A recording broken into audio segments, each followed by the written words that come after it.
Oh, this is dangerous. The infamous Jeff Brown, Shalala, and Amelia Brown.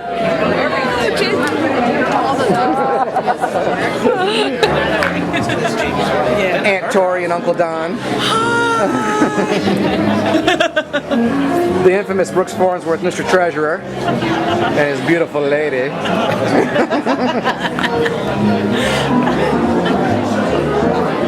Say hello, folks. Hello, folks.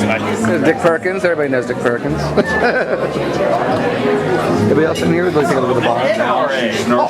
Hey, birthday boy. You're kidding. No, say hello. Hey, I'm here with my girl Pam. There's the Happy birthday. Thank you. What it looks like. And here are these fine gentlemen here. That looks like my crew. What? $8. Whoa, look at the fabric. Look at the fabric on that tie. Woo. I wore that special. Thank you, and I know you had a color matched ensemble going here. That's right. My wife said that when I walked out. I'm gonna get you. Dale Grimes, Wally Chance. What crew are we on? Crew 15. One of those. Take a number. Take a number. It's on my hat somewhere. The famous Jimmy Lay. Say hello, Jimmy. Hey, happy birthday. And crew, John Newcomb. Happy birthday, Bix. Judy, hi, bud. Say hello. Hello. Hi, guys. Hi. Wave hello. Thank you. And this table of crazy people. Hey, how you doing? Say happy birthday, Bix. Hello, hello. Happy birthday, Bix. Nice to meet you. Are you Jamie? I'm Jamie. Hello. Happy birthday. Happy birthday. Happy birthday. I think these two grab those chickens Up enough so I couldn't get everything. Hey, Mom. Happy birthday,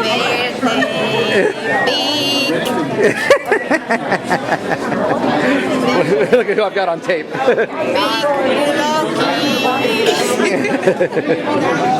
Look at these two guys together again. You know, there's another video with that same exact hug. That was before we were divorced. You're killing me. You're killing me. No. Does he still use Crisco in his hair? Hey, you have to get a Waited a long time. Group photo. The dill. How you doing? Huh? I need a camera in this one. I'm going to take a snapshot of this. Yeah. Forgot to invite him. He may be coming. He might be here. The last time you didn't invite him, he showed up anyway. I didn't invite him to the wedding, and he was there. Him and Betty. They weren't married. I remember. How long has this been going on? That was great, guys. How you doing? I'm so well. By the way, the other day. First, it's my birthday.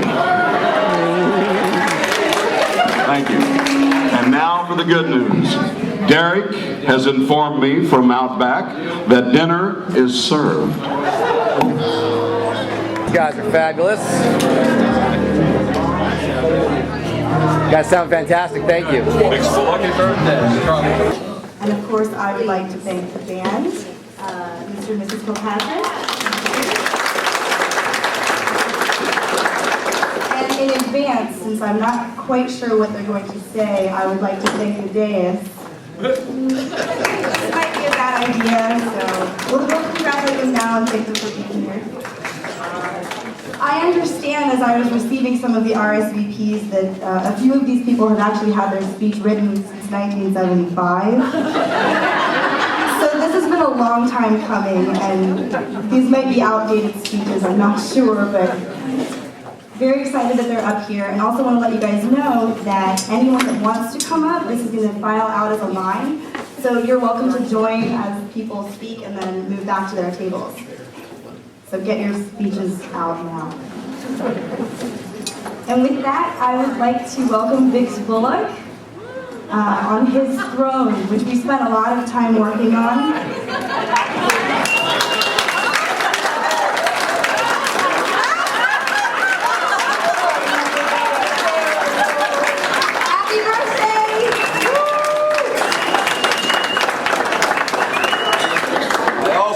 no respect from my children. They know you best. Big thank you to Christy, my sister, and my mother for helping decorate all this. And, the rules are, there are no rules.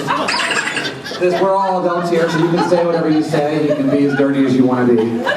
However, we're going to try to, if you're a long-winded one, like someone we know, try to keep it under 5 minutes as we rotate you in and out. You know, do what feels comfortable. We'll make sure that he's offended. And also be known that the roasters can roast anyone they want, including Bix. So if you have something bad to say about a friend of yours or a fellow roaster, please do it. And first we have Natalie. Go get him, Natalie. Good evening, everybody. My name is Natalie.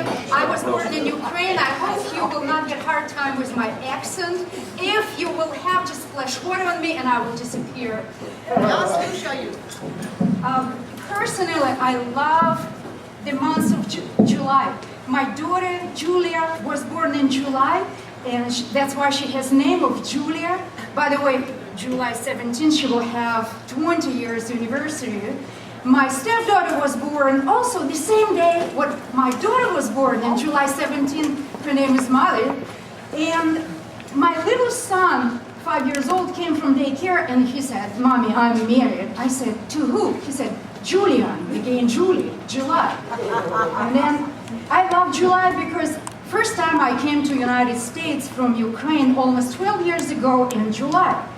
And the most impressive person which one I met in Southern Maryland was Big Bullock in July.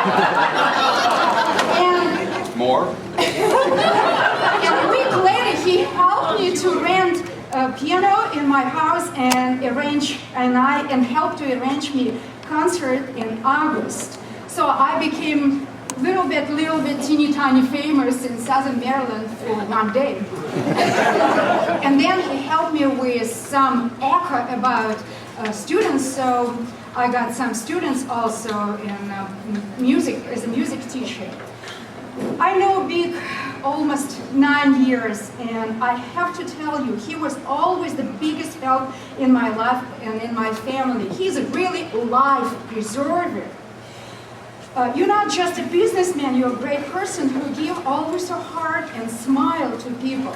Today you deserve to hear everything about yourself because you are the one of the unforgettable character. You are the history of the Southern Maryland. You are really a legend. I think no place in Southern Maryland who don't know who is the Big. You're going to mayor knows, Board of Education knows Big, churches know Big, post office knows Big, school, CSM, gas station, birth center in Vista, libraries, everybody knows about nursing homes, also knows about Big, everybody. So I suggest, beside crab, which one is a symbol of the Maryland, put face of the Big.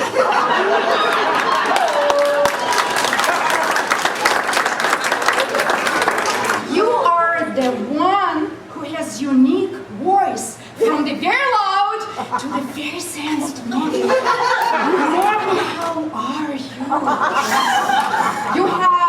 You're the one because you have tons of the unique stories, and it's always heavy to go out from your story because the stories, non-stop stories. I always try to back up, and I can't because stories is coming more and more and more. You are the one because you have unique personality, unique talent as a musician and businessman. Whenever I stop in your store, even I cannot find you in your store. We play hide and seek. Big! Big! Where are you? And I always find him under the piano. So I always, when I stop in store, have new portion on laugh.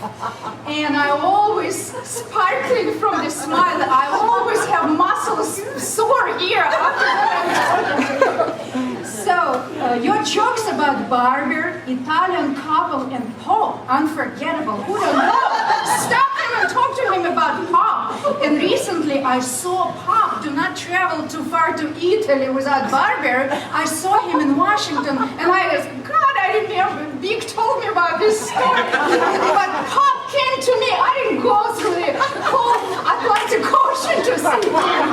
So, he knows everything about everyone. He's a TV station, he's radio station, he's a newspapers also. So, happy 61, and remember, all of this over the hill, or are we getting older? It's not true for you, never, because you are sparkling all the time, so it's just mouse running fast. It's not you. So, vivat to you, bravo to you, stay always young and healthy. We love you so much. Oh, thank you so much. And I have a present for you, which one I think you and Lucy will appreciate, because when you thirsty, this is something from France. This is collection French wine, not from the liquor store.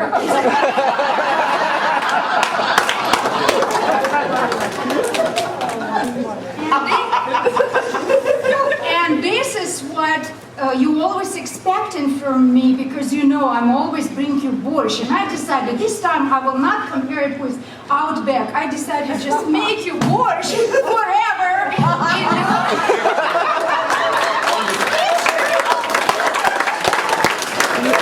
Whenever you want it, whenever you want it. Happy birthday to you, dear.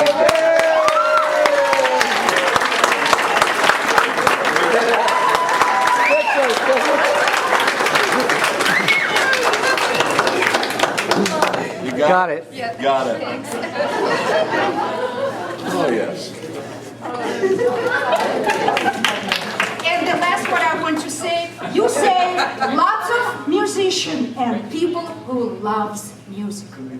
And this is true.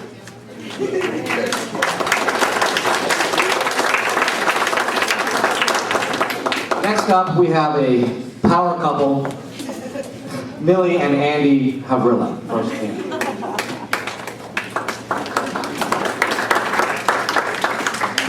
Good evening, everyone. My name is Andy Bullock. I first met Bix in 1970. He didn't have a store, so he come over to the house to interview my wife. She went to work in the store.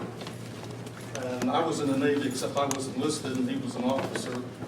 And she went to work for him, and I'm going to the College of Southern Maryland. Back then it was Charles County Community College. So I got a call from my wife that could I help him out do some deliveries. He was needing some help with deliveries in the area.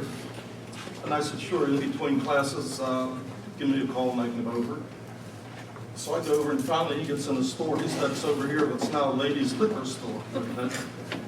So I go over there and meet him. And I'm looking, you know, you get a tornado, a storm hits, it blows everything out of your house. Well, it looks like everything blew everything into the store. He's got pianos, he's got guitars, he's got instruments all over the place. And I'm thinking, you got my wife working here, and you get two, three customers, you're going to have to go outside the sidewalk and do business. He said, let me show you the truck we bought. So I go around inside, he's real proud of this truck. I'm looking at it, and I said, is that a World War II vintage? No, it really post the Korean War. He's got this red Ford truck. You ever see people have a truck that go down the road and they had somebody else's business that was on it, it's faded out? I think that truck said Fred's Furniture or something. Salvation Army. So here we are in a music store using the Salvation Army logo, little red truck. So we're making a delivery, and you're talking about different beats. You have a standard in jazz, rock. I think this truck had a 2/4 beat when you started it. This thing would crank up and it's carrying on. And I'm thinking, we got to make deliveries in this truck. I transfer up to the University of Baltimore. I go to classes Tuesday and Thursday. I let them know I can deliver, help you out Monday, Wednesday, Friday, Saturday. But Tuesday and Thursday, I'm up there. He said, I need you to go up on a Tuesday, Thursday. I'll let you know once you go to Baltimore. there's a warehouse up there, they store Baldwins. And I'm looking at this damn truck, and I'm thinking, is that gonna make it to Baltimore? I gotta pick up a load of pianos, and I'm gonna get back. And it did. So for 2 years off and on, I had to get ridiculed. There's Andy driving that Salvation Army little red truck. I'm trying to have it. So you know how this guy's ridiculed. Where's Andy in his little red truck? Did he drive up? So I want to share one delivery with you. You know, we had many deliveries. This one really comes to mind. So I get a call Monday, Wednesday, Friday. I'll come in and help you. So we come in, we load 2 pianos on the store, and we're talking. I said, Vic's, where's the 2 deliveries? He said, well, we got one in Indian Head in the building, and the second one, I think, was at home in Bryan's Road. I'm thinking, well, most of the buildings in Charles County, they're either ground level, you got 2 or 3 steps to go up, so no problem. So we get over to Indian Head, and I see the building. He pulls up in a lot, 2, 3 steps, got wide doors. I said, this will be a cakewalk. He pulls around the side of the building. Indian Head, it's got to be one of the oldest buildings in Indian Head. It's wooden. It's got 2 stories. I said, Vic, so we're going in the side door. He said, no, we got to deliver up that 2nd floor. And I didn't say a nice word, I'll tell you. And I'm thinking, we're going to go up this old building, wooden stairs, midnight. I'm thinking, wonder which one's going to be under the piano. But we did it. We got up there and delivered the piano.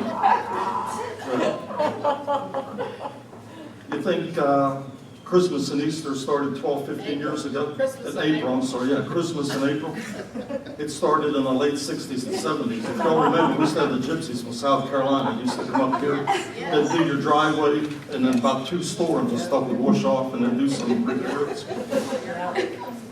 Well, while the older men and children were out doing the driveways and doing shoddy repairs around your house, the women and children would come in the store and they'd rip off my wife.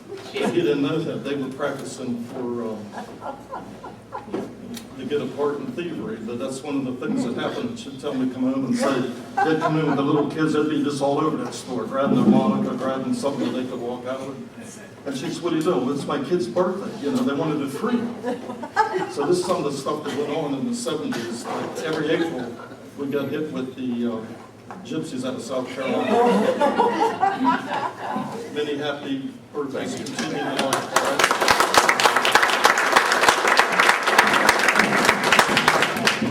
Well, I'll pick up there. I think we probably should call it birthday in April. Because the gypsies would come in, they would send their children in, and Vic's had his counter right up by the front door, and the harmonicas were in there. So Vic's was talking to me that evening about closing sales. I had no clue what that guy meant about closing sales. None whatsoever. So, but he hired me, and he told me that I wouldn't be able to close the deals. I did have to do that for him. So I guess he was going to make sure he got the commission and I did. Maybe half of it anyway. But, it was just an exciting time working for Bix because he was single and he played different places at night. And I never knew what I was going to find the next morning when I came into the store in the back room. Well, we had this one little back room that had a bathroom in it, so I had to go through this dressing room. And it's amazing what I found in his dressing room. Because he would change right there and he'd just drop his clothes. And sometimes, if I felt inclined to, I would sort of pick his pants up and shake them and try to fold them over and put them someplace. But I just didn't really feel like doing that too much because it was pretty yucky to me. Still is. The truth. Well, Bix was in the reserves, and every 2 years he had to go on active duty. First year was not long after I started to work there. He left, he went on active duty. And he neglected to tell me one little minor fact, that Baldwin would be delivering, what was it, 14 pianos for 7 years. And the store, this is the store down by, that was the day that fell out of the left tended to get it fixed with the It was an accident, but we didn't know what happened. That the case to stick it up there. But that store looked gorgeous. I mean, it was beautiful. I mean, I could have put candelabras around it, just invited people in for a party. It was so beautiful. Bix came back. First thing he said was, I can't find any. It's on my desk. I said, Bix, it's still there. It's just in neat little piles. You go look at the piles and you'll find clues as to what is there. So the store stayed nice for about a month. It really did. And actually, You're surpassing your 5-minute rule by about 30 minutes. I was able to get a bonus on selling that same Steve piano. I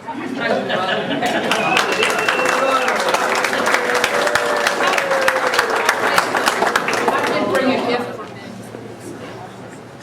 Our next speaker is Pat Bowling, and we are now timing our speakers. Chrissy, I've known you for too long. Thank you, Christy. I didn't know I was going to speak tonight. I used to think Bix was an intelligent guy, and he asked me to talk with no bars hold. What were you thinking, Bix? Bix reminded me of something when I came in. He said, I remember when Lucy was coming to town with her family, she was coming to this country, and I didn't have a car, and you lent me a car. Hadn't have done that, she'd get off the plane going back to Puerto Rico. We'd never seen her again. Lucy, I'd like to publicly apologize to you for loaning him that car.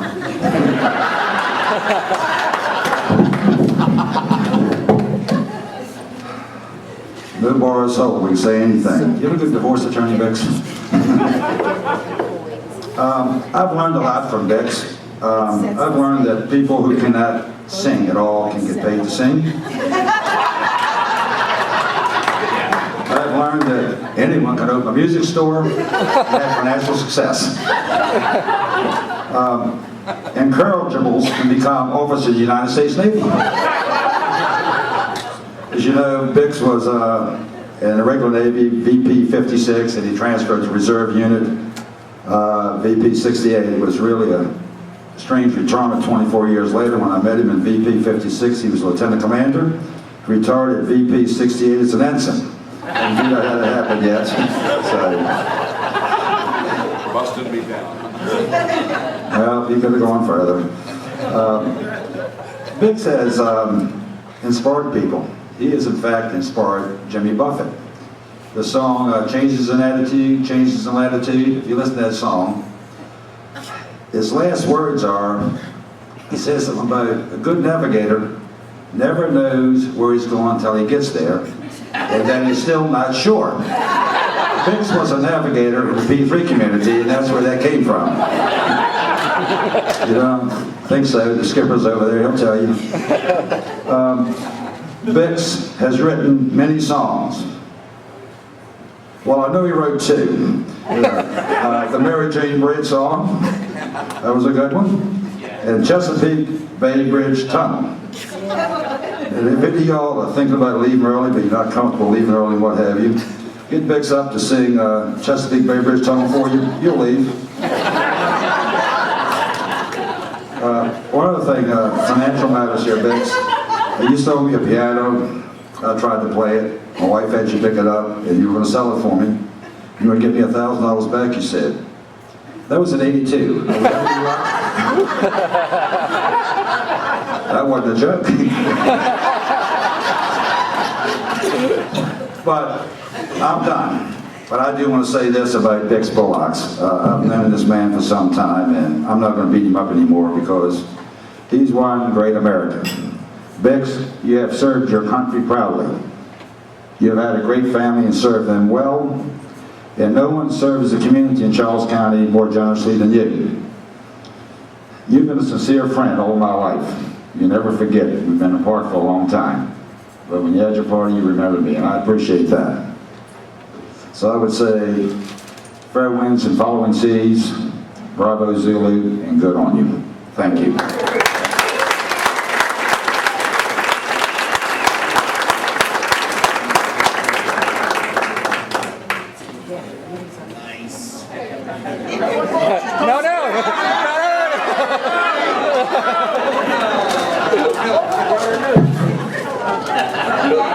close off.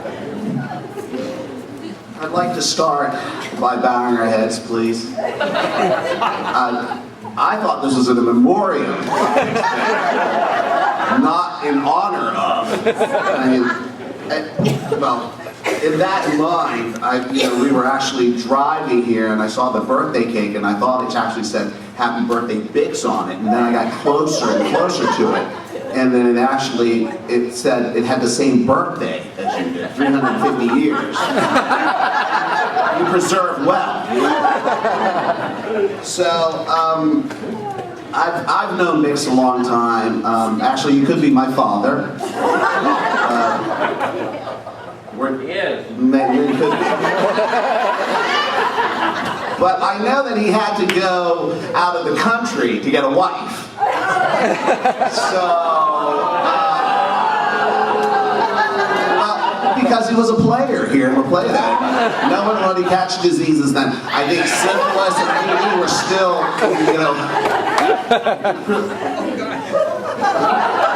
they have shots now for that.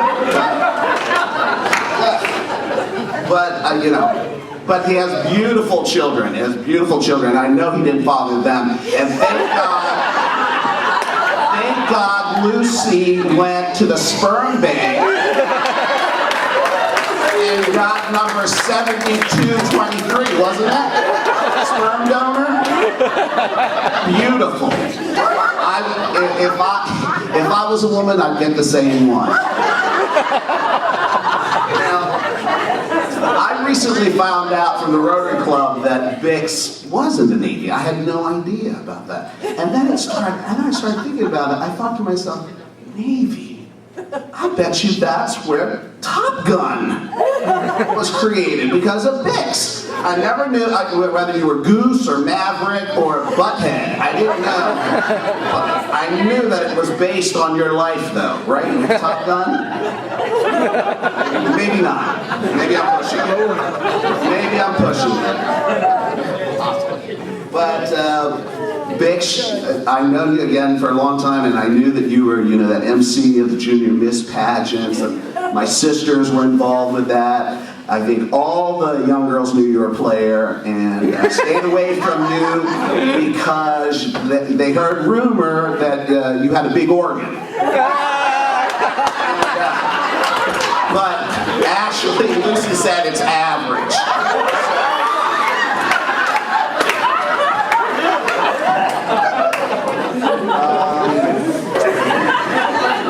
Where else can I go, Bix? That's right. Go home? Well, I think I should be wrapping it up a little bit. But I would like to give special thanks to Millie for that wonderful inspirational speech that she gave on her life, not really related to Bix in any way. If I heard any more organ deliveries or piano deliveries, Millie, I was about to poke my eye out.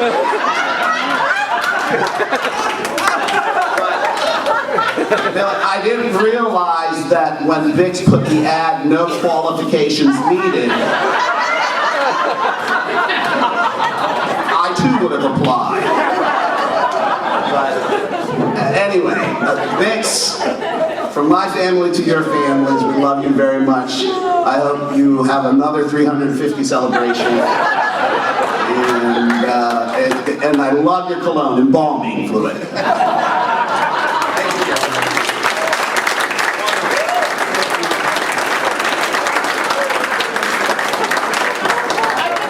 Oh, do I have the honor? No?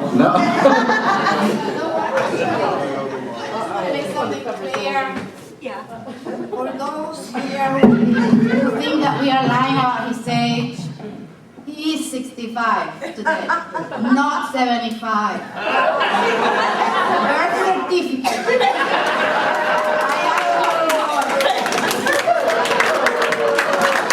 You can get that on the internet anywhere. Not with the raised seal. Next we have Bob Roush. And his wife Diane. Oh, and a power couple, and Diane Roush. Not as long-winded as our other power couple. not so fast. I've had the pleasure of knowing Bix for about 20 years professionally, and it's amazing that I stayed around him because the first time I met him and I went in the store and he talked to me and I looked at the store and I said, "This is my house." So this is why automatically Diane and Bix have been simpatico for over 2 decades. But a little cluttered is the point. yeah. Well, anyway, we talked about this. Bix called me up and invited me personally. He said, "What are you doing on July 11th?" I said, "Nothing." He goes, "Come to my birthday party." I said, It's July 13th. What is it? 12. Whatever. Come last night, So anyway, I said, "Well, Diane," I said, "you're a big government person." I said, "You got a lot of connections." I said, "And why don't you get David Letterman, call up CBS and get the Letterman writers to put some shtick together for Dick." So Diane got hold of the Letterman staff at CBS. Am I right? CBS? Honey, it was CVS, and it was about an hour and a half ago. Oh, sorry. Okay, at CBS. Drugstore next door. It's called a drugstore, bitch. That's right. I'm confused here. Sorry about that. I thought I have a it was little CBS. hearing problem. All right. So what we came up with, whoever the writers are, they don't admit who they are. It's called Hallmark, Bob. Anyway, and this speaks from my heart to Bix. This is the top 25 ways to tell you're getting older. We're the letter people, not letter man, letter people. Number 25, and Bix and I discussed this one already. Do you think libido is an Italian pasta? Number 24. The tooth fairy has more of your teeth than you do. 23. You wake up with that awful morning after feeling, but you didn't do anything the night before. Number 22. He's drinking what I'm about to talk about. Number 22. You drink prune juice on purpose. Number 21. You start complaining that they're building car seats that are too low. Too damn low. We'll have to think on that one. Number 20, you sit down to breakfast and hear snap, crackle, pop, and you haven't poured milk in your cereal yet. You start thinking that Sarasota, Florida is a lot more cutting edge than most people give it credit for. Number 18, your pharmacist calls you by your first name. At CVS.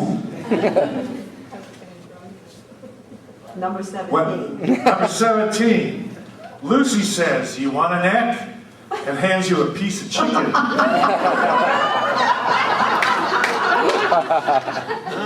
Number 16. Your car battery goes dead because your turn signal was on for 2 weeks straight.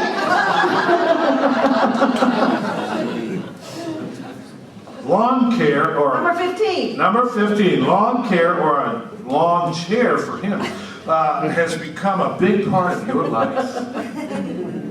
Number 14. You call that place you keep leftovers in the ice box.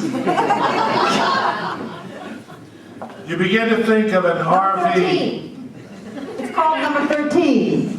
Do you notice the similarity? Number 13. You begin to think of an RV as one sweet ride. Number 12. You're sitting on a park bench and a scout comes up and helps you cross your legs.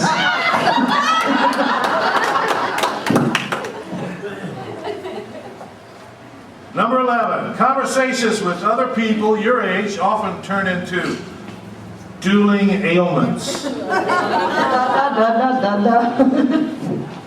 Number 10. Now I get this one. Number 10. Your sex drive suddenly shifts into park.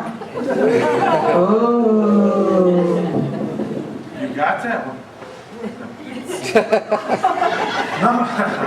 Number 9, you can remember when the Dead Sea was only sick. And buffets, we have a lot of those in Waldorf where we live. And buffets, you complain that they don't have tapioca. Number 9. Number 8, I'm sorry, number 8. Number 7, you think a quickie is napping at a traffic light. Number 6, your back goes out more often than you do. Number 5, you have an uncomfortable urge to feed pigeons in the park. Uncontrollable, Bob. Thank you, dear. You're welcome. Number 4, many of your coworkers were born the year you got your last promotion. Doesn't really fit. You promote others. In the Navy. In the Navy. Number 3, you actually like playing bingo. Number 2, we're rolling down to number 1. You light the candles on your birthday cake, and a group of campers show up with a bag of marshmallows. S'mores. And number 1, and we'll read this together. Last but not least, you find cars like this tasteless and insensitive. Thank you very much. Very happy to be here.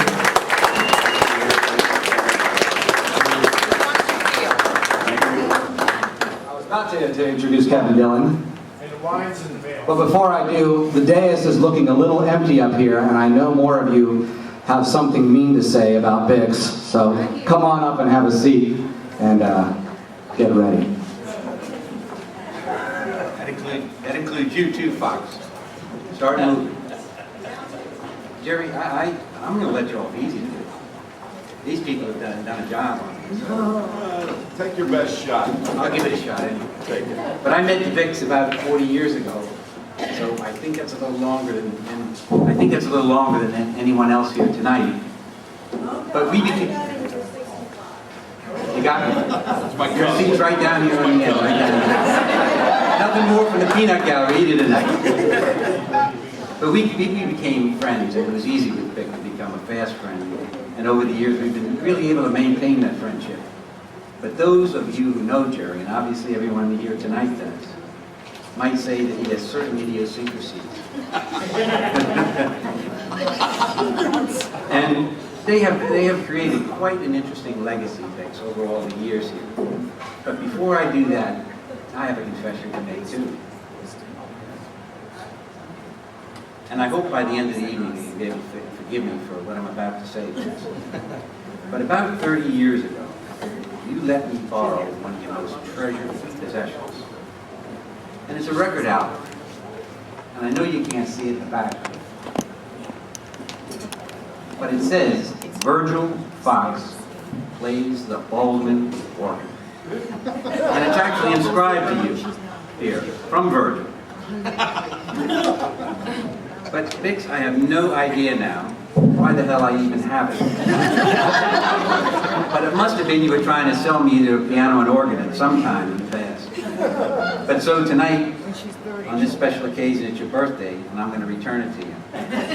Unfortunately though, Vix, all I can return is the album cover. I lost the album somewhere along the line, but in the interim time, I've been checking eBay, the flea market. Kathy? I have not called Kathy, and I never will. But I promise I'm going to keep trying, Dick. When I first met Jerry, though, all those years ago, he said his name was Bix. I said, geez, that's a strange name. I said, how do you spell that thing? And he said, B-Y-X. As if I should know that, and everybody should know that first of all, there is such a thing as a Bix, and second, how you spell it. But that wasn't bad enough. As the months went by, he had changed the spelling, month after month after month.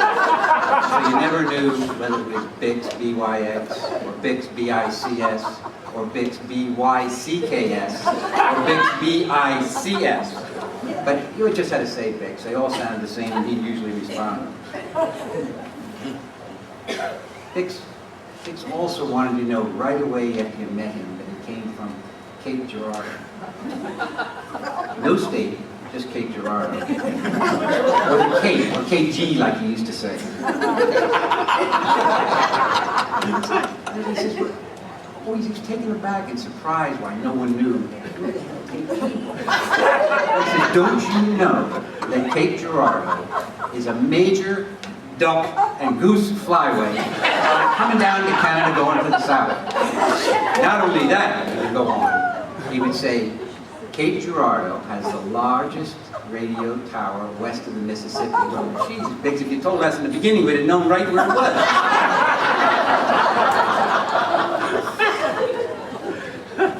By the way, Biggs, before this goes out, before you leave tonight, or everybody leaves, you got to tell us where the hell KG is. When we got transferred up to the Naval Air Station in Pax River, just down the road here, he lived with 2 other guys in our squadron. One of them's here tonight, and the other one couldn't make it. But it was the Biggs, Fox, and the Sperm. Now you go figure that. Biggs, you got some explaining to do later on. Speaking of weddings, how many folks here tonight can claim that the United States Navy conducted the biggest airlift to bring their guests and equipment to a wedding on a Caribbean island? Biggs, you got more explaining to do. One of the great legends, though, about Biggs, however, is how on earth, Biggs, did you ever lure your beautiful wife, Lucy, off an island paradise to Southern Maryland? We all want to know. Yeah. I have 2 theories. One is that either you told her you were the piano magnate of Southern Maryland,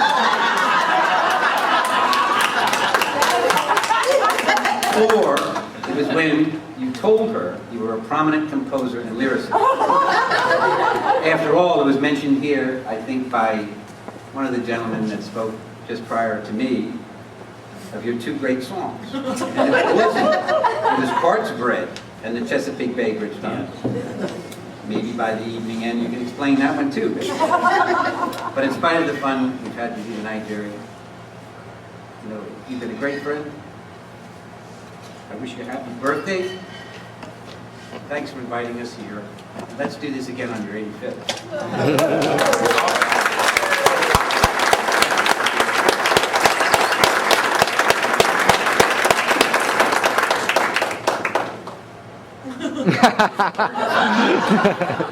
You've been missing it, haven't you? This next speaker, I've been told, actually by my father, talks more than he does. So the problem, or the question, I guess, is does he talk more than my father or more than Millie? He taught me well. John Newcomb.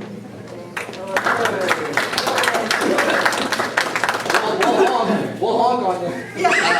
Yeah, I guess my reputation precedes me.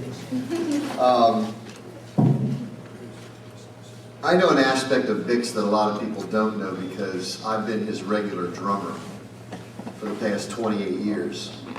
And everybody's talked about his store, and you know, that's a legend in itself. But there are things that Bix has and does that has to do with the music industry as far as playing is concerned that is quite parallel to his store.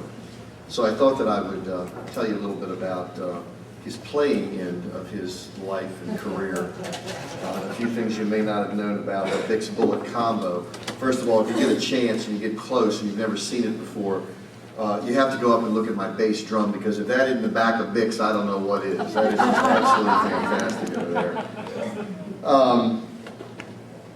Back in, I guess, 1978 or 1979 is when I first met Bix. I was in college. I'd gotten out of high school, and I guess Bix had found out that I was a drummer and he needed somebody every once in a while. So he called me up one day and he said, John, I could really use a drummer.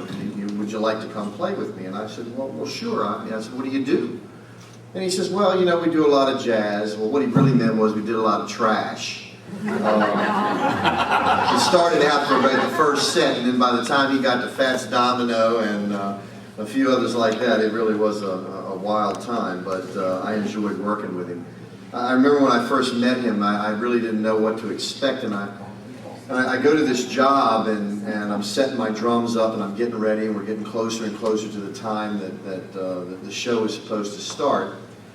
And there's no Bix, and after a while I realized that was part of the whole plan. Just 5 minutes before we go on, there he comes. So I got used to that. That's gotten a lot better lately, you know. I mean, really, it didn't take too long. Probably, I don't know, 20 years or so. He finally got to the point where he was getting to things on time. But he walks in the door, and I kind of looked at him. I was like, well, he looks like he's kind of a cross between Mickey Rooney and Jabba the Hutt. But I guess he's he turned out to be a pretty good guy, you know. But of course, I thought he was a good guy until the first time that he talked about his band in front of me. We played a duet one time, and we're playing together, and the guy comes up at the, I don't know who it was, probably the person that was paying us, and he says, Bix, you guys did really well tonight. You did great. And he goes, oh, good. He says, you know, we'd like to have you again. He goes, well, maybe I could bring the full band with me the next time. You know, he goes, oh, full band? He says, I didn't realize you had a full band, bigger band than this. He goes, oh yeah. He says, oh, well, how big is it? He goes, well, normally we have 3 musicians and a drummer.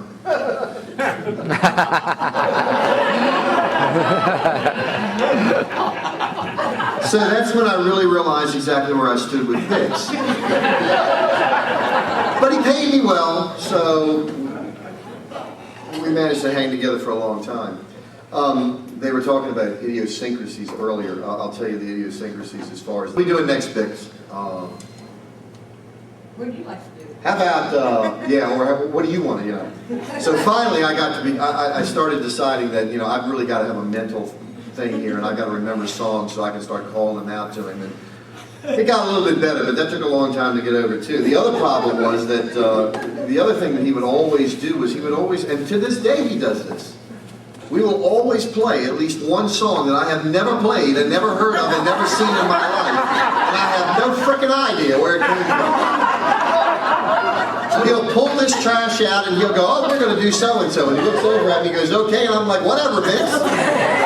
You know, he said, in 3 years and in 4, that's about all I need to know. You know, I don't have any idea how he's going to start it. I have no idea how he's going to end it. But by God, we get through it every time, don't we? And his famous words at the end were, just like rehearsal. Did I miss something?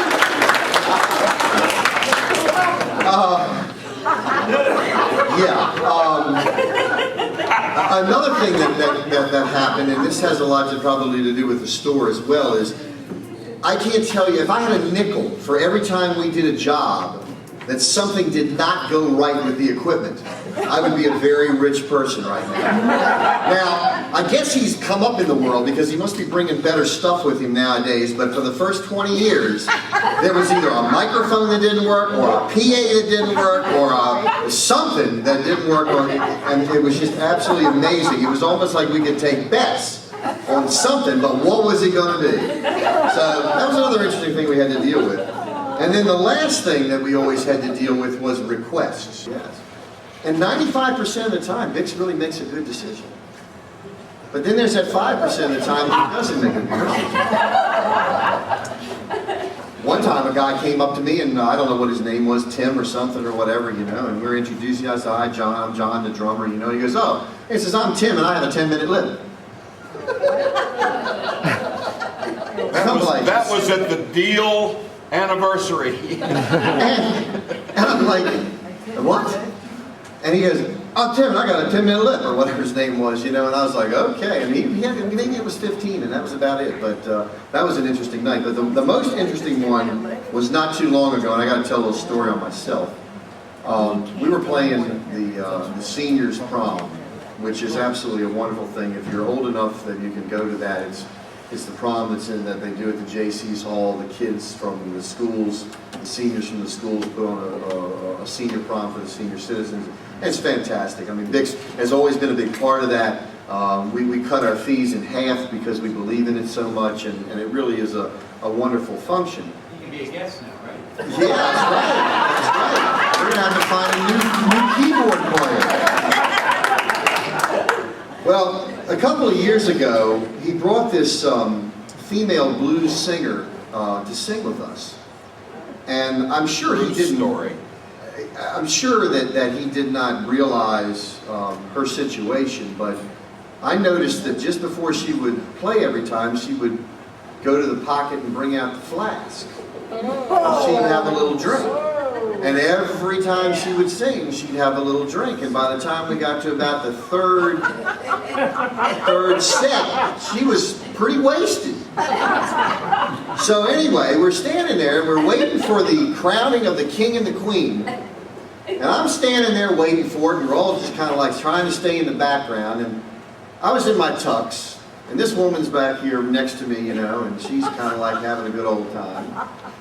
And I'm just standing there, and next thing I know, because I forgot to bring my suspenders, my pants go right to my ankles, like a Venetian blind. I looked down, I was like, oh my God. And up they came, and I don't think anybody saw it except the guitar player, who was laughing hysterically. And this woman. And I swear to God, for the rest of the night, she never stopped giving me that eye. So anyway, but the last thing I want to tell you is that I always think that my wife is a good judge of character. And she used to go to jobs with me when she was stupid. When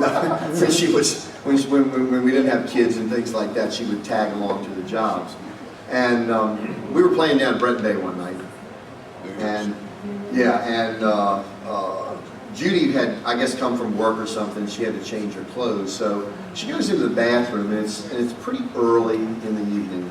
And most of the people had not shown up yet. So I guess she figured she was safe to go in there and change or whatever. It was a pretty small bathroom. It didn't have a whole lot of room, so, you know, wasn't a lot of privacy. So she gets undressed, and she's probably half naked at the time, trying to change her clothes and everything. And some woman walks in, some prissy woman comes in from the crowd or whatever, you know. And she walks in and she kind of gives Judy one of these looks. And Judy looks right back at her and she says, "It's okay, I'm with the band."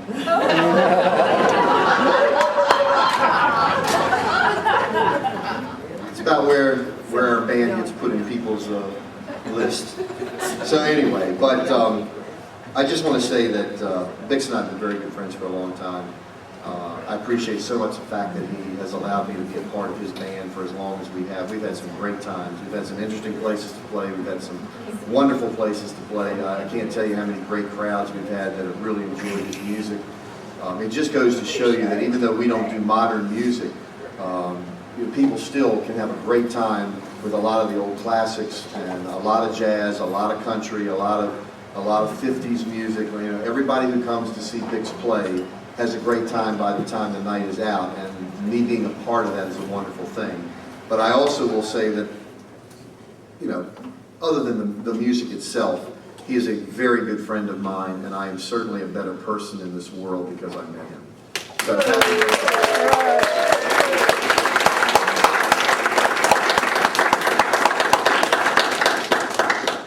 So, I thought my big brother would intro me.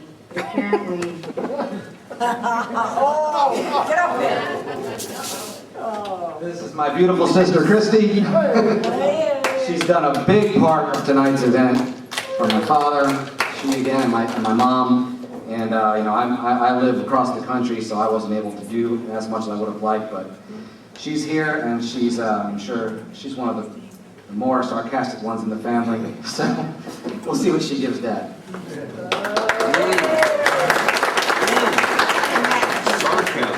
Go easy, Christy. I'll try. Well, the first thing I want to say is that in organizing this roast for my father, I learned a few things about him just from the RSVPs that I wasn't expecting.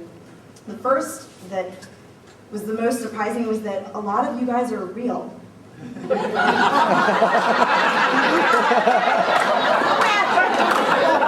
I've been hearing these names, Dick Perkins, Kevin Dillon, I don't know. So it's nice to see that you are real and you actually do like my father. And then the second thing, of course, is that a lot of people have been waiting eagerly to roast him. So I don't know what that says about him, but it was a little disturbing at first, until I realized that my brother and I have sort of been roasting my father for as long as I can remember. The first story I remember, I was probably 4 or 5 years old. This is the time, we used to go to Myrtle Beach every summer. So this was one time we went to Myrtle Beach. I was pretty young, and my dad decided that he was going to take us out into the water, and we had our little boogie boards. And he takes us out, and we're paddling along, and we got to a point where he felt that the water was too deep, and he told us, he said, "You know what, guys, I think the water's too deep, we should go back, it's coming up to my chin." And I said, "Daddy, which one?"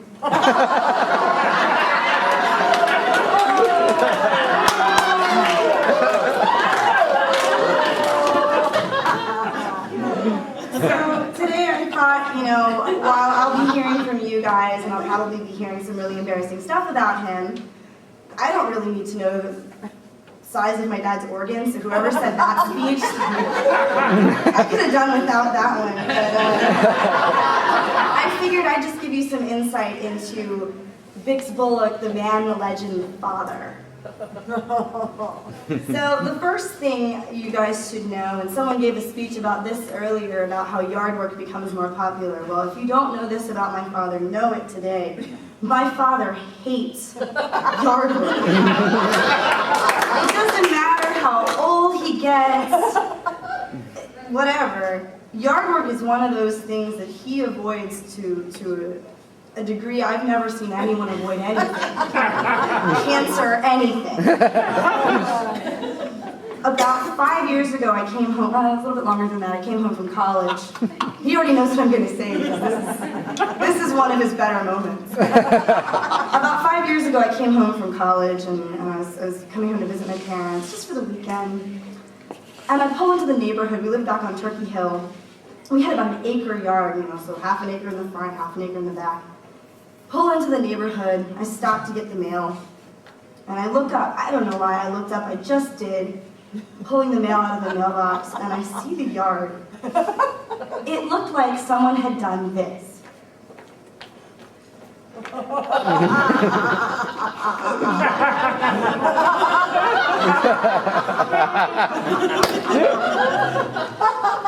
My first thought was, oh my God, my dad had a stroke. He's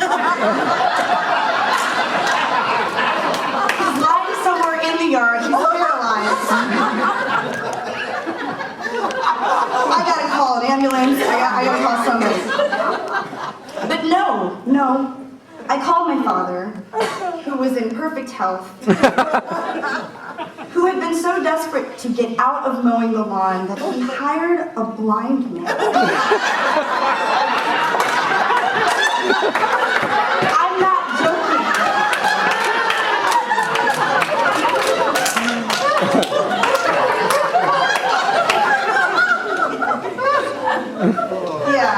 Yeah, it was like someone had come, mowed the lawn, weed-eated, cut some shrubbery, blind.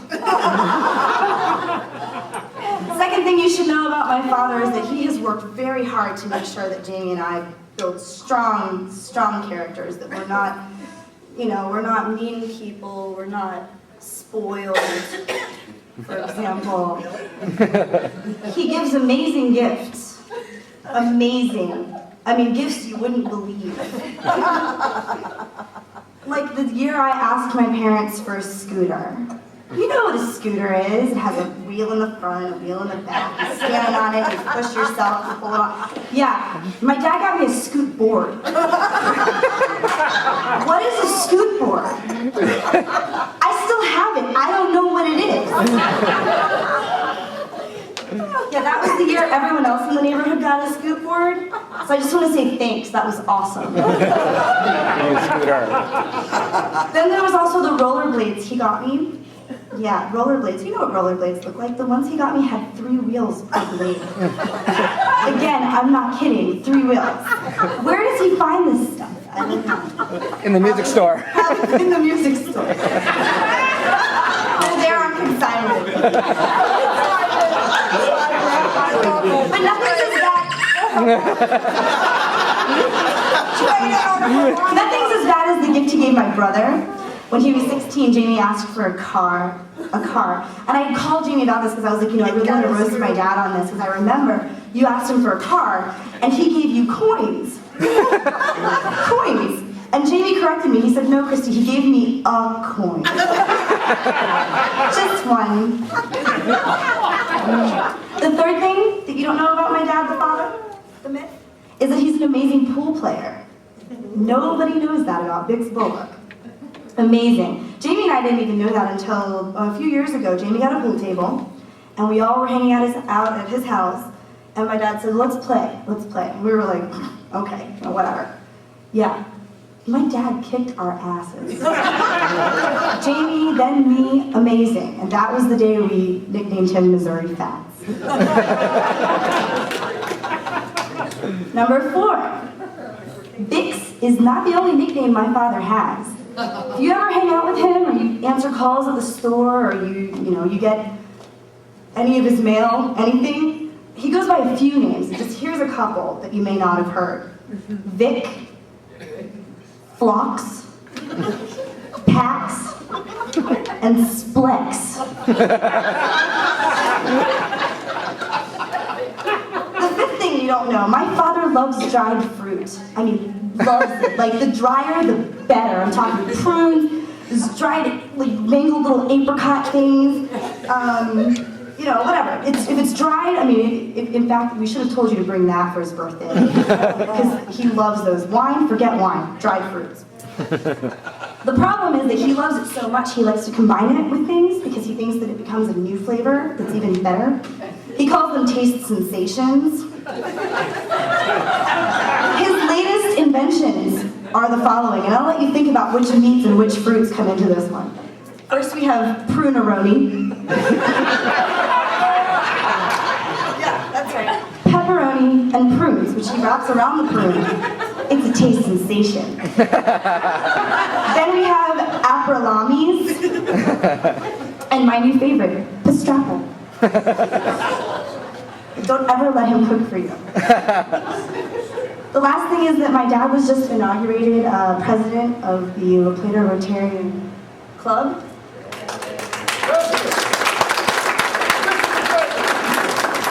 Yeah, he's never been a treasurer or a secretary or a vice president or even like a note taker or anything. So I don't know how he tricked them into that. But they're in for a year full of bad jokes and long stories and mostly a lot of things to do with Cape Girardeau. So for any of them that are still here, I wish you luck and have a good year and enjoy this year in the Rotary Club. Yay! The last thing is that Bix has been an amazing father.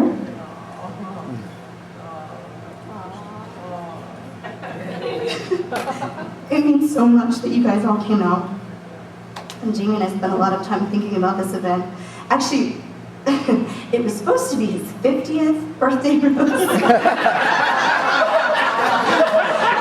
But seeing as we're Bullocks also, we were a little late. So thank you for coming out.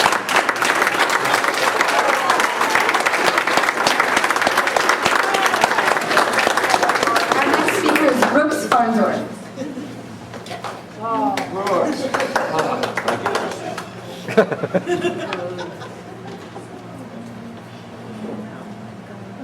Well, first, I wish I had kind of come up after somebody else. First, I went to high school with Jamie. That's my connection to Bix, and he came out to a lot of our events, and I got to know him pretty well through high school. And actually, as far as his presidency at the Rotary, you can talk to your son for some advice because he's our class president. So, And I did. Great guy there. And I did nothing to get there. Yeah, actually, he got the job the same way.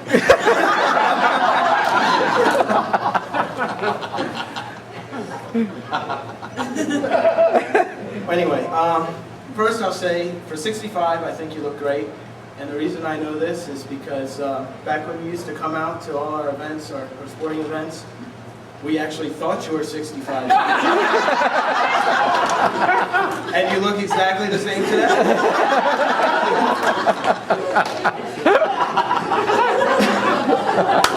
I have to be a little bit careful here with what I say because while you have seen me at some of my good times, you also know of my worst times too. So with that in mind, I thought I'd go ahead and I'd thank you for helping me be the person that I am today, at least the good parts. And I thought one of the lessons that I learned from you was how to think out of the box. I tend to be somebody who likes to make plans, very structured and rigid in how I go about doing things, and usually if I know of a problem, the way I want to solve it is by a proven solution that's worked in the past. Working with you, I learned that that's not always to solve a problem. At the risk of having somebody poke their eye out, I'm going to have to tell a piano delivery story. As everybody knows, he owns the music shop, and 10 to 12 years ago, I actually had the opportunity to work for Bix. Not quite sure the IRS is aware of it. And actually, I'm not even sure I ever got paid. It's all fog. I just don't remember. Exactly. So anyway, there used to be days where we had to go and we would deliver pianos, and those were actually good days because I knew that was a big check coming into the store. And of course, I guess for those of you who don't know, moving a piano is very heavy. And as someone who was under 21, about 20 pounds less back then, and you at 50, I was kind of concerned, the two of us moving pianos. But I said, sure, I'll help out. Little did I know that Bix actually had a special staff that helped deliver the pianos, and we were just kind of the executives. We would actually go down behind the shop where there would be some homeless folks. All of which that Bix actually knew. He knew which guys were the strong guys, which ones would work hard. And so he would pick the two best guys that were there and weren't sleeping or hungover. And we would have them help us deliver the piano.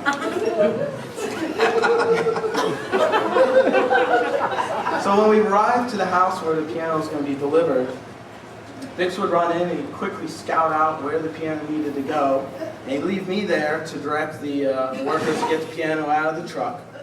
And once he'd come back down to the truck, he would take over directing the efforts. All I had to do was open and close doors and just kind of be a distraction for the owners of the house so they didn't realize they had a couple of homeless people.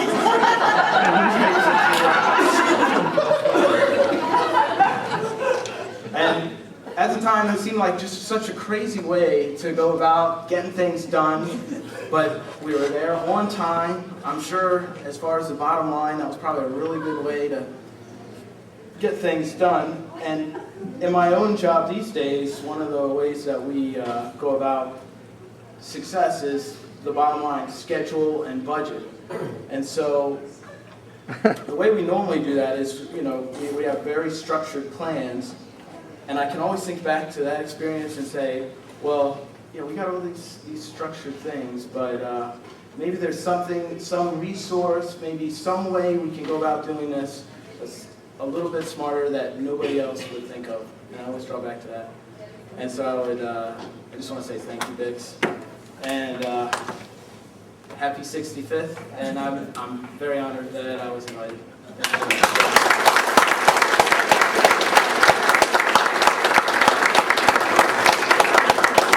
Next up is my aunt, actually, on my wife's side.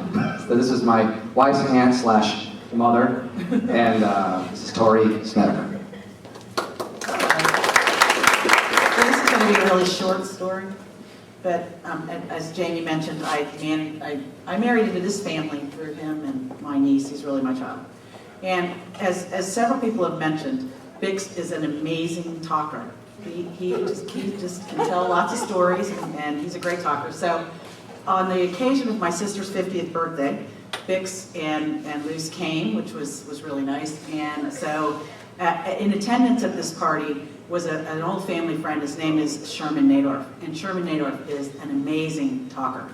So we watched for a while to see how long it would take before the two of them would hook up. And we placed bets amongst ourselves about which one could out-talk the other. And I am very sorry to say that Bix lost. I know that will come as an amazing shock to you, but Bix lost to Sherman Nadorf. We want a rematch. I didn't know it was a competition. That's really all I have to say, but I love you.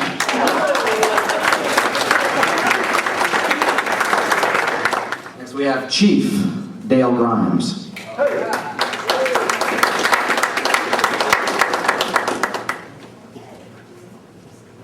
Well, I have an organ story too. You can't hear me? I have an organ story. I'm kind of unaccustomed to this kind of speech giving.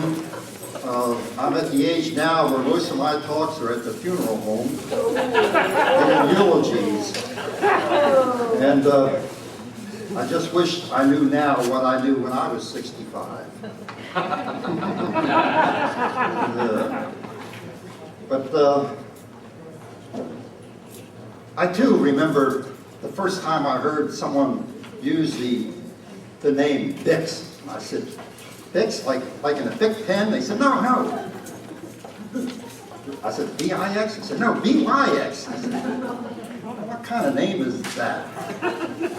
Well, Bix was my taco when I first got down to VP 68 down at Pax River. And we got to know one another rather well over the years. I was one of the people that was invited to his wedding. We went down to Puerto Rico. Here Bix has all these things going on. He's about to get married, and he meets the plane. He has transportation provided for the crew. He has an organ that we're responsible for delivering to the church way back in the mountains that had to be there for the wedding. I met Bix's mother, I met Bix's father, I met Bix's sister. What a strange family. Bix is a normal one.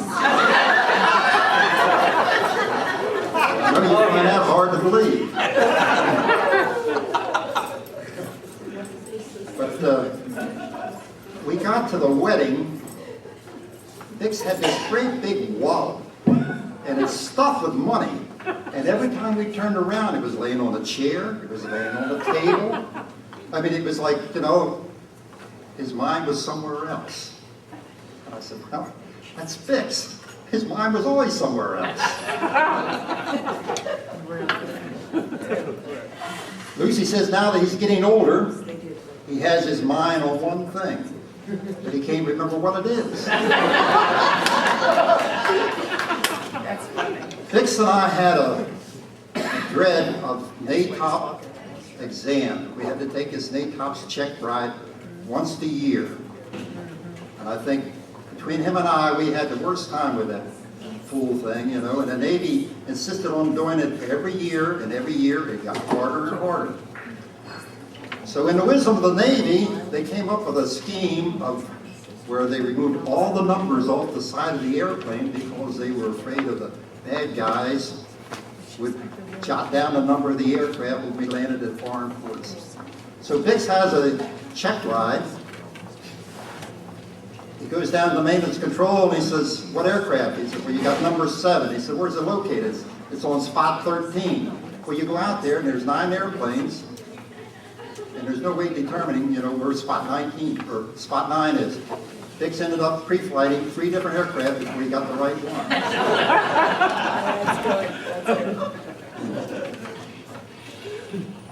The WST trainers. That was part of the Navy's way of determining just how qualified the crews were. We used to get in that trainer, and sometimes it was fun. It was like a great big computer, just like a full-size airplane, and you're in there and you're doing all these problems. And you had people there who were observing you to make sure that you were doing it right. We'd get in there and we'd get screwed up. We'd lose a submarine, it's somewhere out in the ocean there, and we're in the Atlantic, and the submarine's out in the Pacific, and the instructors get all upset and excited and start hammering on everyone. And I would tell the crew, I said, just be calm. I said, before it's all over, Bix will have everyone at this station, and they'll be hammering on him, and they'll forget we're even on the airplane.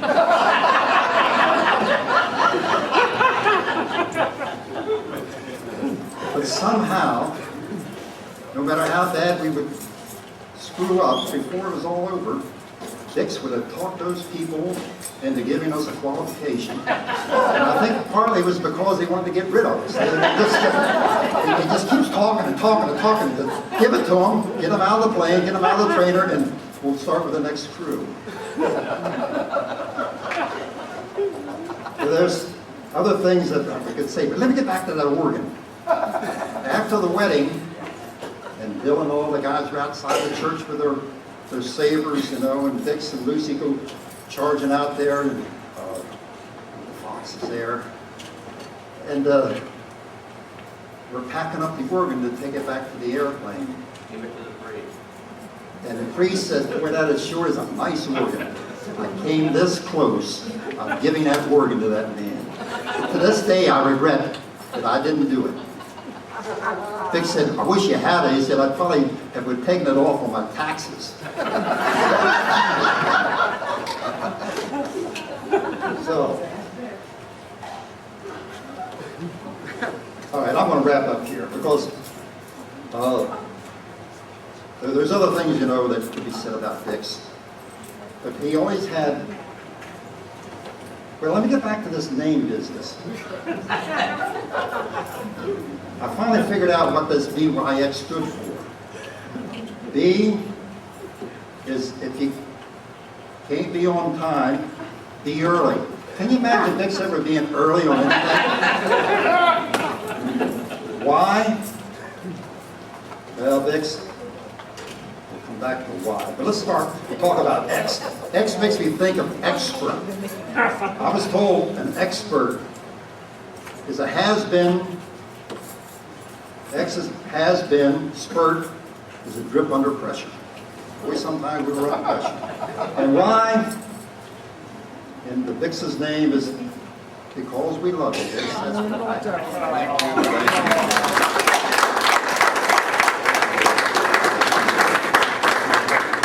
Thank you. Next is our cousin Jeff Michael of the Missouri Michaels.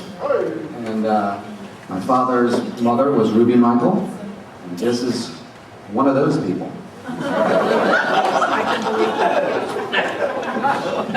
Yes, I'm Jeff, and a little bit of story here. I didn't, compared to probably most of you, I have not known Bix for very long. I only met him, say, in the mid-'90s for the first time, even though he goes way, way back with my dad, who's his cousin, back in Missouri. And I mean, Missouri is, by the way, where KG is. And to give you a little bit of perspective on Missouri, and it's a little topical, a lot of people nowadays are worried about their house costs, like being valued at less than they paid for it. And that's called, being underwater. The house is underwater. In Cape Girardeau, they kind of worry nowadays about literally the house being underwater. That's the kind of place it is, right next to the Mississippi River. So I met him for the first time in around mid-'90s. His son was going to Virginia Tech and was in a band that played some cool, sort of, I guess, Latin type of piano, which I really liked because I went to a Latin piano club in Richmond once, and it sounded really neat, and I got to hear it. The band's name was a little off-putting to me, though. It was called Funky Penetration, and I thought that was a little strange. But anyway, this is my first impression of his family, because I'd certainly known his sister, Jan. A couple more things is, I'm a little put off by being here because not knowing him as well as I could, as other people do, and also I'm a lot younger. I'm worried about, because at roast you kind of insult people or ridicule them, and I'm so much younger, I shouldn't really perhaps ridicule my elders. Go ahead. Because he's so very much older than I am. I'm not that old, but I just was a little concerned about that. So a couple other things, if I can remember them. Free ticket tonight. Sure, okay. Well, one of them is that I, like Jerry, have a wife whose native language is not English. And similarly, by extension, I guess, my mother-in-law's native language is not English, and she doesn't actually speak it. I don't know about you, Jerry, but I'm wondering, just as maybe a rhetorical question, you needn't answer now, is it a good idea for me to actually learn the native language of my mother-in-law, lest I get into an argument with her? Don't waste your time. Don't waste your time. And then, We're Americans. One more thing is, much like other people in the family, it's surprising to me. I learned that so many people in our family have been musicians. This is really cool. I mean, Jerry's dad, a traveling road musician in Missouri. I saw pictures when I went to their house, pianos all over the place. And he had this really cool jacket his dad did with like piano keys on it. Big still wears the same jacket? Yeah, see, I mean, it's great. And his sister, Jan, has piano keys on almost every outfit she has. Somewhere on the outfit, there's a G clef or a piano key on it somewhere. I don't know about his. Anyway, but I got a little exposure to music myself, and a little exposure to carrying musical instruments. And I found I started off carrying a guitar case. I used to play guitar, and then I worked up to a bass guitar, a little bit bigger. The amps a little bit heavier. And I even helped people out in college. I was in a band, and I helped people out with their keyboards and their kind of synthesizer keyboards. I had the worst possible thing I could possibly imagine doing in terms of degree of difficulty, being in a music retail or performance business, would be carrying pianos. And the thing is, I'm hearing stories of people saying, well, he's delegated, he gets people off the street to carry it for him. I hear stories from Jan, though. I think he comes down every possible opportunity, because Jan, his sister, she has a lot of musical instruments, and they're pretty much all pianos and heavy stuff. He comes down, apparently, I get the impression, by himself, or virtually by himself, and helps her move her gigantic pianos. I think he likes moving incredibly heavy musical instruments. This is an incredible man right here. So, thank you very much.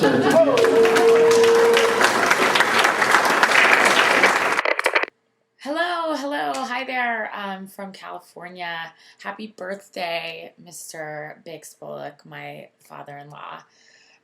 I am Laura, Jamie's wife, and unfortunately I could not be with you all today, but I am there in spirit, and due to the fantabulousness of technology, I am going to be able to give my roast even though I'm not there in person. So I think that being an outsider on the inside of the family really gives me that unique perspective on Mr. Bix Bullock, and one that I will share just a smidgen of with you tonight. The first situation that I recall really illustrates, I think, what is a unique trait of Bix, and that is his amazing capacity for conversation. And I'm sure that no one else has talked about this tonight, and that it's probably escaped all of your knowledge, but he has an amazing capacity for conversation. Truly, truly special. And I think that as a listener, it takes years to develop, the kind of protection and cunning to adequately comprehend, number one, and also compensate, stick with it through the conversations. Years that at the time that Jamie and I were first dating, I did not have. So it was while deep in a very stimulating and fascinating conversation with Bix that I hit upon a genius idea, a brilliant escape plan, or so I thought, and that was, of course, the drink. I'm really, really thirsty, and I'm gonna go upstairs, and I'm gonna get a drink. Sweet. So, springing up and happily escaping, I thought, I make for the door, and right before I get there, Bix he's too quick for me. He says, I would like a drink as well. Can you get me a Coke as well? Damn it. So, like I said, you've got to be careful because lots of plans, they have these fatal flaws, which obviously my plan had a very fatal flaw. But needless to say, of course, I never returned. My second favorite memory actually is pretty funny. It concerns Bix and the first parental visit. Jamie and I had been dating at that time for some time. We had an established relationship, and his parents were going to meet my parents for the first time. So Jamie and I were, of course, very frantic and, nervous about our families because, I know my family, and, I was just, it's always stressful. So, I don't think we had a reason to be nervous at all because no sooner does everyone make the introductions and we all sit down for a glass of wine and you have that first, silence, that first pregnant pause, which, of course, was interrupted by the first kind of conversation starter of the evening in which Bix, Mr. Bullock, turns to my father and he says, "So I believe Jesus was gay." Silence. Pin drop. Jamie and I. Where is this going? What did he just say? And then he continues, in a joking manner, Jesus, he never married, and all those disciples hanging out and, his obsession with clean feet. And like I said, it was a shocker for an opening statement in that kind of a situation. But one that, luckily, I think, went over very well. My father wasn't quite sure if he was joking or not, but being a non-religious man, it ended up going over just fine as a joke, which I believe it was. But you never know. So anyway, but to end on a serious note, despite probably a lot of the rankling that he may have taken tonight, the most important thing I think that Bix and Mr. Bullock and Dad, as now I am starting to call him, has taught me is how to be a father. And in that, he has really set the bar pretty high. His kids are the first in his life, and I think it's been that way for a really long time. And it's very inspiring to see someone be that constant in his attitude towards his family. And it's something that I think has shown itself in the beauty of his children and also in the way that he is treated and is loved by them. I also think that he has an amazing capacity to take some of the negative traits and circumstances that life and you inherit from your parents, and he has a way of really stuffing those down and bringing out the best in himself and being able to share those traits with his children. In other words, you know, I think that's a big hard thing with parents and to do is say, okay, I've got these vices, I'm quick to anger and, you know, whatever it may be, and I'm going to hold that back and try to not repeat the same mistakes that came down from my lineage to my children. And I think he does a really good job of that. And I would only hope that one day when I have children, if I'm as blessed to have such beautiful children as he has with Jamie and his sister Christy, that's something that I'm able to do as well. So I am very sorry that I am not with you all, and I know you're having a great time, and I'm sure that there are lots of other stories to come, so I'm not going to take up any more of your time, but I love you, and happy, happy, happy birthday.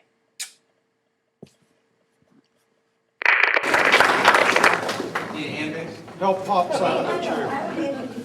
Oh.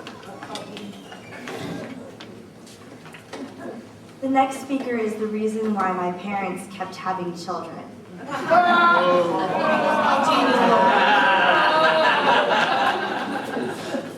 Well, thank you so much. Again, Christy. I love you. I love you. Bix. Big. Blicks.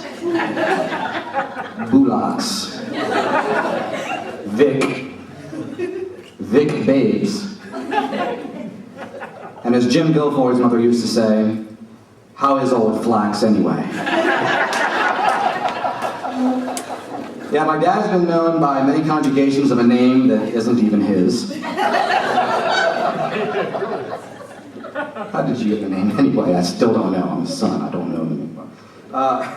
But few have actually analyzed the very many hats that old Flax has worn throughout his life. Being his son, I've had a very keen insight into the various occupations my dad has attempted to perform. Reflecting back, I've decided to take a moment and make a little list, complete with Bix impersonations. There's going to be some overlap here because I am the other spawn of Bix, and my sister touched on some subjects. But, Bix the gardener. Hey Dad, why does the yard have patches of long grass everywhere? Well, I hired Wayne to mow it. But Wayne is blind. Bix the golfer. I can't see it. Where did it go? In the water, Dad. Well, it looks like I'm getting the booby prize at Rotary Club again. Bix the big tipper.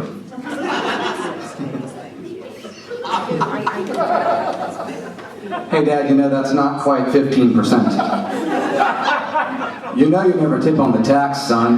That's just feeding the government more money. Bix the mechanic. Hand me the 9/16. Damn it, you're in my light. Bix the electrician. Hand me the wire cutter. Damn it, you're in my light. Bix the gift giver. It's your 16th birthday, son. Here's a nice new shiny silver dollar. Don't spend it though, it's a collector's item.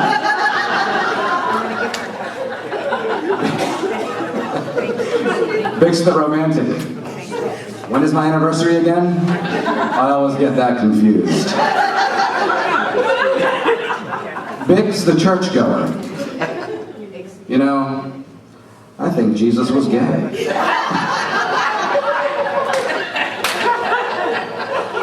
Bix the family historian. Did you know that Bullocks are related to the Preslars, who incidentally changed their name from Presley to Preslar because it sounded stronger? So in fact, we are related to Elvis Presley.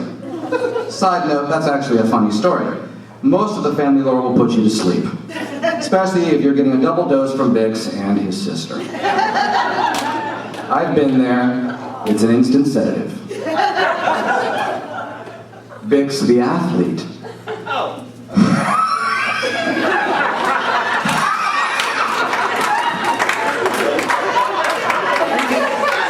I moved 5 pianos a week, damn it. I'm in the best shape of my life. You know, the only reason I didn't make captain in the Navy is because of a bad fit rep that this jerk gave me because he didn't like me. It had nothing to do with my physical ability. Bix the patient. Is that blood?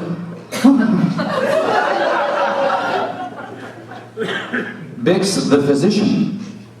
Your fever is over 100 degrees, son. Let's put you in this nice cold ice bath. Mind you, when you're 6 and your father puts you in an ice bath, you will remember it. Or even better, and this one still haunts me.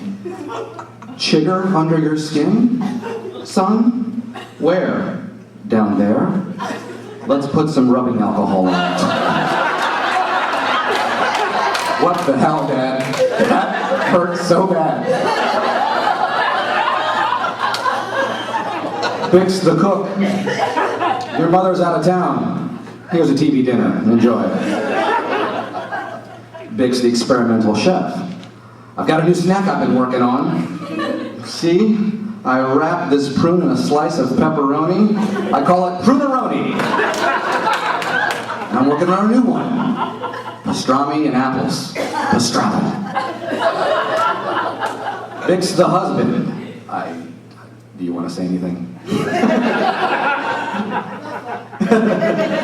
My mom, we said, Mom, are you going to give a speech tonight? She goes, I need more than one night to give a speech in front of your father. Bix the soft speaker. What do you mean I'm talking too loud? I haven't even begun to yell. Bix the comedian.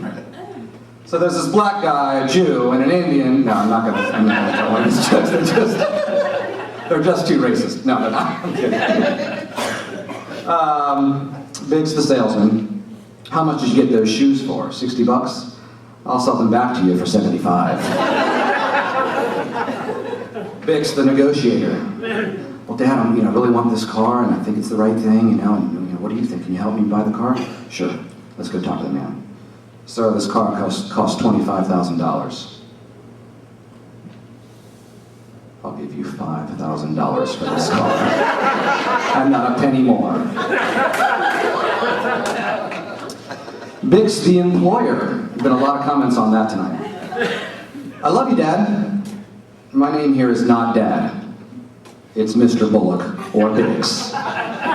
Now go clean the ashtrays, scrub the spit out of the trumpets, dust the pianos, fly over to the post office and pick up my mail, zoom down to Chuck Levins and buy me this guitar, slide on over to A-Tech and give them these trombones to repair, deposit this money in the night drop at the bank, and sashay on up to the motel and pick up Clifford, Leroy, and Wayne to help move some pianos.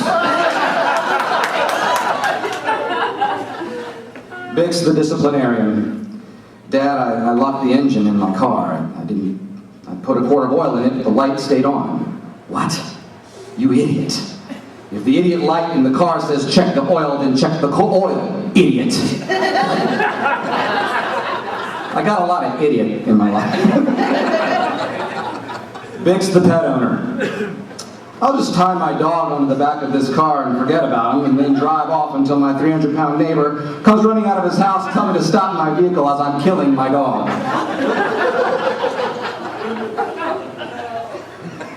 Bix the organizer. Laugh. How can I find anything in my own store if my secretary keeps organizing everything in perfect order? Bix the philanthropist. Tell these people to try running a music store for 45 years. They should be donating something to me. Bix the optimist. Hey Jamie, I haven't talked to you in about a week. You know your friend from high school? Yeah, she died this week. You know Arnie Lansing? No? Well, he died this week too. How about Jack Evans? No? Oh well, he just died. You know, you never know when you're going to be next, son. This is a weekly conversation with this man. Loves the obits, loves the obituaries. Bix the musician. Well, there's a lot of nice things I can say about Bix the musician. I am the musician I am today because of my dad. supposed to make fun of him. Hang on. Anyway. The lady is a tramp? Yeah, I know it. Hang on for about 10 minutes while I find the sheet music in one of these books, in one of these bags, in one of these cases. But back to my original segue there. Yeah, you know, I am now in the music store business in Los Angeles, and I'm calling back upon a lot of the things that my dad has taught me. And, well, I didn't really write about this, so I can't refer to it, but from my heart, you are an incredible inspiration to me. And I'm so glad we were able to put this together for you, because nobody deserves the honor more than you do.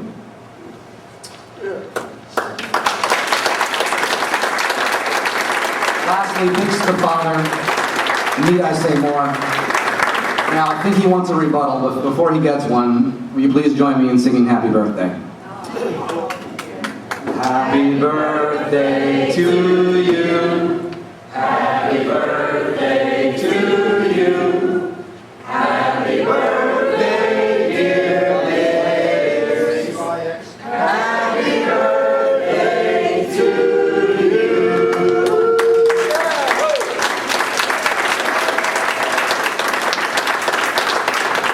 You know, in some of the roasts, the guy gets up to rebut and he tells all kinds of stories about everybody that told stories about him. Well, I hate to say it, but most of the stuff you heard tonight was true.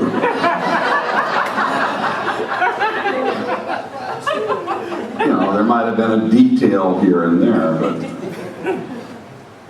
the one thing that I truly relish in my life is my wonderful family. My fabulous wife, Lucy, and these great kids, Jamie and Christy. And beyond that, the friends that, like yourselves who've come out to honor me tonight. And beyond yourselves, I knew a lot of your dads. A lot of your dads, and they were wonderful people. One dad in particular was Kevin Dillon's father. And he said to me, and his father, by the way, was born in Ireland, so I guess Kevin is a first-generation American. And his father said, you know, I never had friends in my life like you guys have friends. And I'll tell you, I don't even know if most of our fathers had friends like we have today. Thank you so much for coming here and honoring me, and I honor you, and I honor your parents. This is very touching for me, and I'm just so happy that you all came tonight.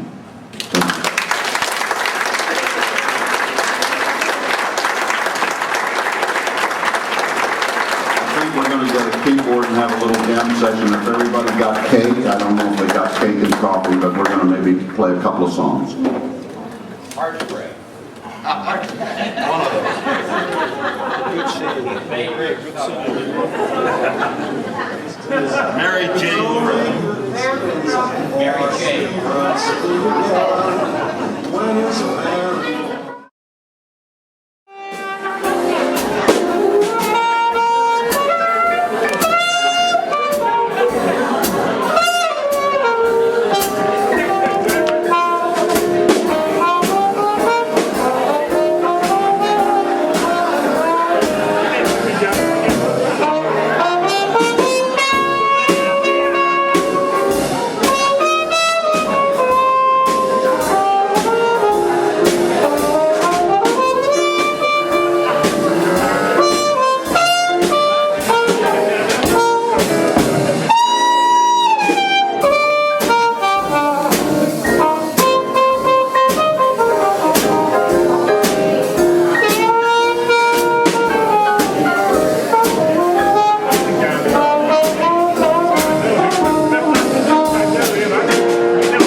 great Jimmy Lay on trumpet, and John Newcomb on drums. The almost great John Newcomb on drums. I just asked Bix if he had a set list. He said no.